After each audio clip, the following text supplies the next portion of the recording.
Egypt's new vice president met with a broad range of opposition groups Sunday for the first time. In that gathering, Omar Suleiman pledged not to hamper freedom of the press. He further promised that the government would not harass anti-government protesters and not interfere with text messaging and the internet.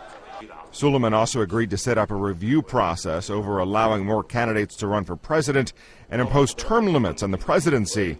The new concessions were unthinkable before protests began nearly 2 weeks ago. The meeting included the Muslim Brotherhood, Egypt's largest opposition group. Its leaders pledged to begin talks with the government to try to end the government crisis. The Muslim Brotherhood's deputy leader said his group has very specific demands and says if they're met, they will continue the dialogue. Meanwhile, there were more protests in Cairo's Liberation Square.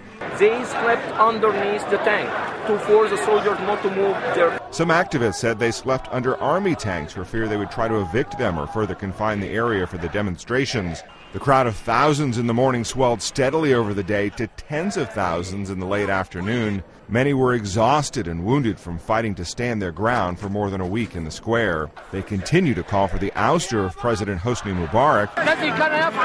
This leader of Egypt's main pro-democracy movement says Mubarak's regime has failed. Mubarak has pledged not to run again for president, but has resisted calls to leave office. Sunday, there were signs that the paralysis that has gripped the country is easing. Some schools reopened for the first time in more than a week. Banks opened briefly. Matt Friedman, The Associated Press.